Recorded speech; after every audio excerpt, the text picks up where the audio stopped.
আসসালামু আলাইকুম প্রিয় আপু ভাইয়েরা, কেমন আছেন? আশা করছি ভালো আছেন। আজকে নতুন আইটি ভিডিও নিয়ে আপনাদের সামনে চলে এসেছে।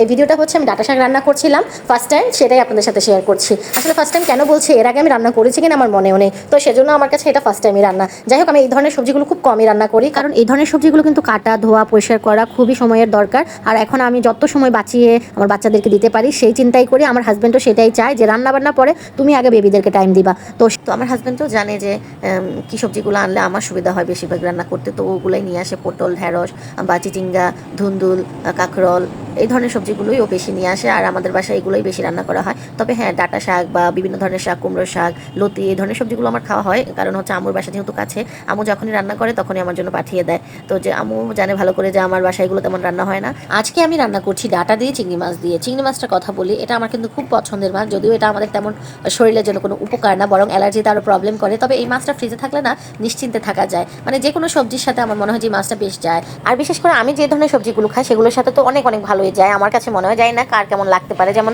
ধুন্দুলের সাথে দিলে কিন্তু বেশ ভালোই লাগে। তারপর হচ্ছে কাঁকরোল, তারপর হচ্ছে ঢেঁড়সের সাথে একটু ভাজি করলে চিংড়ি মাছ দিয়ে বেশ ভালো লাগে। করলার সাথে ভাজি করলে বেশ ভালো লাগে। তারপর লাউর সাথে দেওয়া যায়, এগুলোর সাথে তো দেওয়া যায়ই। তারপরে বিভিন্ন ধরনের শাকের সাথে কিন্তু চিংড়ি মাছটা দিলে বেশ সুন্দর হয় খেতে। তো আপনাদের কার কার কাছে চিংড়ি মাছ কেমন লাগে অবশ্যই কমেন্টে জানিয়ে যেতে পারেন, কারণ সবার পছন্দ তো আর একরকম হয় না। আর আমি সবসময় বলি, আমি রান্নাটা করার চেষ্টা করি আম্মু যেভাবে রান্না করে সেভাবে। তো আমি সেভাবে আজকেও ডাটাটা রান্না করছি। তো আমি সব মশলা দিয়ে ভালো করে মশলাগুলো কষিয়ে এর মধ্যে কিন্তু আমি চিংড়ি মাছগুলো দিয়ে দিয়েছি। চিংড়ি মাছটা দেখেন দেখতে কি সুন্দর লাগছে, একদম রেড রেড কালার। তো হচ্ছে আমার মেয়ে কিন্তু চিংড়ি মাছটা বেশ পছন্দ করে। ও কিন্তু তেমন খাবার খেতে চায় না বা তেমন কিছু ও পছন্দ করে না, কিন্তু ও চিংড়ি মাছটা একটু ভালোই পছন্দ করে। তো আমিও সবসময় ফ্রিজে একটু চিংড়ি মাছ রাখার চেষ্টা করি, যেহেতু আমার কাছে চিংড়ি মাছ দিয়ে যে কোনো সবজি রান্না করতে বেশ ভালো লাগে। তারপর আমার মেয়েটা একটু খায়, সেজন্য আর কি। তো দেখেন চিংড়ি মাছটা কিন্তু আমার ভালো করে কষানো শেষ। এখন দেখেন কালারটা কি সুন্দর এসেছে। আমি জানি না আপনাদের কাছে কেমন লাগছে, বাট আমার কাছে এখন দেখে আবার খেতে মন যাচ্ছে। আর চিংড়ি মাছটা এমনই লাগে, মানে যখন একটু রেড রেড কালার হয় তখন বেশ ভালো লাগে দেখতে। তো আমার ভালো করে একদম কিন্তু কষানো শেষ চিংড়ি মাছটা। এখন কিন্তু আমি সবজিগুলো দিয়ে দিব, মানে ডাটাগুলো যে কেটে রেখেছিলাম সেটা দিয়ে দিব। আর হচ্ছে ডাটাটা একটু মোটা মোটা ছিল, তো আমি ভয় পাচ্ছিলাম সিদ্ধ হয় কি না হয়, যেহেতু মানে ফার্স্ট টাইম রান্না করছি। তবে পরে রান্না করার পরে বুঝলাম যে আমি এরকম মাঝখানে স্লাইস না করলেও পারতাম, ডাটাগুলো কিন্তু বেশ ভালোই ছিল, মানে ভালোই সিদ্ধ হয়ে যেত। তো তারপর আমি ভয়ের থেকে আর কি এগুলো মাঝখানে স্লাইস করে নিয়েছি, আর একটা আলু দিয়েছি আমার মেয়ের জন্য। তো যাই হোক, শাকগুলো দেওয়ার পরে দেখেন, আর শাকগুলো রান্নার পর দেখবেন কালারটা জাস্ট ওয়াও আসবে, একদম সবুজ সবুজ থাকবে।